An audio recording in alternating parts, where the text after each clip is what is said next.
kata pelatih Turkmenistan setelah dikalahkan timnas Indonesia.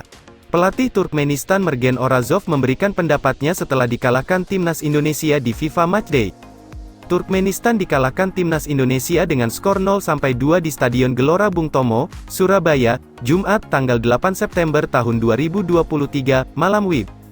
Tim besutan Mergen Orazov itu kebobolan oleh Dendi Sulistiawan pada menit ke-19 dan Egy Maulana Fikri pada menit ke-90+1. Setelah pertandingan, Mergen Orazov mengaku puas dengan penampilan pemainnya meski mereka kalah. Lebih lanjut ia memahami bahwa ada masalah di timnya sehingga kalah melawan skuad Garuda. Menurutnya, timnya kurang dalam penyelesaian akhir sehingga tidak dapat mencetak gol ke gawang Nadeo Argawinata. Saya sudah puas dengan perkembangan tim, kata Mergen Orazov kepada awak media termasuk bolasport.com. Namun yang jadi masalah di sini tentang finishing. Namun saya sudah merasa puas dengan permainan yang dilakukan hari ini dan semoga ada kesempatan lagi untuk bermain lagi, ujarnya. Sebelumnya, Turkmenistan sudah menjalani sejumlah laga pertandingan. Mereka kalah dari Oman, 0-2, pada Juni lalu. Masih pada bulan Juni, Turkmenistan kalah 1-2 dari Uzbekistan.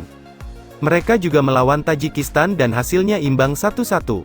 Turkmenistan juga pernah melawan Malaysia pada Maret tahun 2023.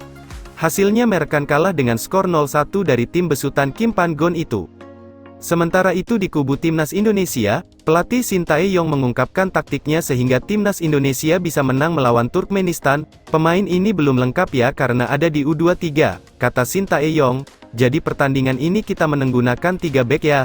Di babak kedua kita mau fokus menyerang jadi kita ganti dengan 4-4-2. Di menit akhir kita ganti 3-4-3 tapi pemain bisa mengikuti instruksi dengan baik, ujarnya.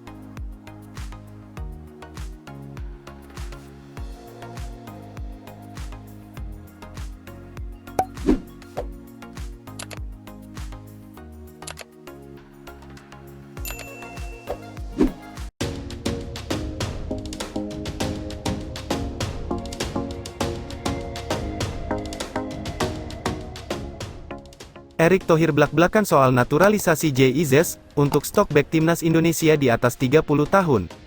Ketua Umum PSSI, Erick Thohir memberikan tanggapannya soal kabar naturalisasi JIZ. JIZ sebelumnya diperkenalkan oleh Erick Thohir melalui unggahan Instagramnya beberapa waktu lalu. Saat ini JIZ bermain di Liga Italia, Venezia. J punya komitmen yang sama membangun timnas menjadi lebih baik. Bersama-sama kita ingin membawa Garuda mendunia, tulisnya. Erick Thohir memberikan tanggapan lanjutan soal naturalisasi JIZ saat ditemui awak media termasuk bolasport.com di Stadion Gelora Bung Tomo, Surabaya, Jumat tanggal 8 September tahun 2023. Ya kita kembali yang selalu saya tekankan, pemain naturalisasi pemain Indonesia sama, kata Erick Thohir. Buat kita selama memang mau bawa merah putih, hatinya merah putih. Kalau J gabung mempertebal stok pemain kita, dan juga para bek kita hari ini sudah banyak yang di atas 30 ini yang harus kita tambah stoknya, ujarnya. Bek-bek di timnas Indonesia beberapa memang sudah menginjak 30 ke atas. Jordi Amat sudah menginjak 31 tahun, kemudian Fahrudin Arianto sudah 34 tahun. JIZ sendiri saat ini masih berusia 23 tahun. Ia bisa bermain sebagai bek tengah, kalau pemain mau kan bagus, kata Erick Thohir. Kan saya bilang kita PSSI ada scouting, Menpora ada scouting, ya boleh aja. Klub-klub ada scouting boleh-boleh aja selama naturalisasinya satu pintu, kita kesepakatan buat timnas. Jadi kalau J mau lumayan, ujarnya. Lebih lanjut Erick Thohir pun berharap kerjasama dengan berbagai pihak untuk membangun stok pemain timnas Indonesia untuk masa depan dengan melahirkan bibit-bibit potensial. Dan saya harap kerjasama dengan Liga Indonesia di mana Elite Pro Academy juga sudah jalan. Liga 2 saya dengar sudah mau jalan, kata Erick Thohir. Nah ini semoga terus kita melahirkan bibit yang baik apalagi PSSI sudah memasukkan Liga 2 harus ada pemain U21, di Liga 1 U23, ujarnya. Dan inilah kesinambungan, beberapa pihak kok aneh, ya nggak aneh, kalau kita mau sukses harus nabung, ya nabungnya nabung pemain itu, ujarnya.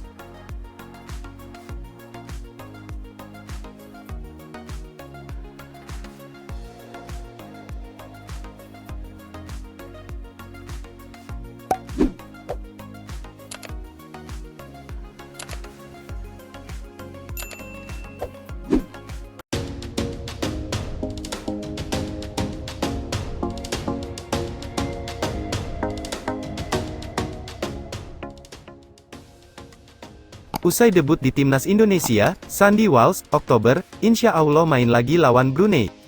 Pemain timnas Indonesia, Sandy Walsh langsung menargetkan mendapat menit bermain lagi dalam FIFA Matchday terdekat pada Oktober tahun 2023 mendatang. Kemenangan timnas Indonesia atas Turkmenistan dengan skor 2-0 menjadi cerita bahagia tersendiri buat salah satu pemain, Sandy Walsh. Laga ini jadi laga debut Sandy Walsh usai penantian 7 tahun membela timnas Indonesia. Shin Tae-yong langsung memasangnya menjadi starter di posisi bek tengah. Namun Sandy tak bermain penuh dan digantikan pada menit ke-72 oleh debutan lainnya, Wahyu Prasetyo. "Terima kasih, saya hanya ingin semua orang tahu aku merasa baik," kata Sandy Walsh di Mixed Zone Stadion Gelora Bung Tomo, Surabaya. "Badan terasa agak kram karena panas di sini, selebihnya saya merasa baik. Bahagia untuk debut saya setelah sekian lama, dan mendapatkan kemenangan debut lebih penting bagi saya, jadi selamat untuk tim, kerja bagus," kata Sandy Walsh. Sandy Walsh mengaku memang dirinya masih mengatur kondisinya agar bisa tampil dalam setiap laga. Baik di klub maupun di timnas Indonesia, pemain berposisi asli bek kanan itu rata-rata bermain selama 70 menit. "Tidak ada cedera, semuanya bagus," kata Sandy. "Saya main 4 minggu terakhir dengan klub saya hanya 70 menit, jadi memang masih membangun kondisi," tambahnya. Sandy Walsh pun menargetkan dirinya bisa main lagi untuk timnas Indonesia di FIFA Matchday Oktober tahun 2023. Timnas Indonesia akan menghadapi Brunei Darussalam dalam ajang kualifikasi Piala Dunia 2026 putaran pertama. "Oktober akan datang dengan cepat, mudah-mudahan saya bisa 100% untuk Oktober," kata Sandy. "Insya Allah, main lagi untuk timnas Indonesia, ketika Oktober datang saya akan ada di sana," tambahnya. Tak lupa Sandy Walsh juga berterima kasih atas kehadiran supporter di Stadion Gelora Bung Tomo semalam. "Ini spesial, saya suka tempat ini dengan stadion yang cantik," kata Sandy. "Dan supporter banyak datang, atmosfer yang luar biasa. Terima kasih untuk dukungan semuanya hari ini," tambahnya. Sementara itu debut Sandy Walsh disanjung langsung oleh pelatih timnas Indonesia, Shin Tae-yong. Pelatih asal Korea Selatan juga memuji debutan lainnya, Wahyu Prasetyo. "Secara hasil ya kita meraih kemenangan dengan baik," kata Shin Tae-yong. "Makanya kita bisa menilai mereka, Sandy dan Wahyu, bermain dengan bagus. Menurut saya tidak ada pemain inti di timnas, jadi semua pemain memang harus bersaing," tambahnya.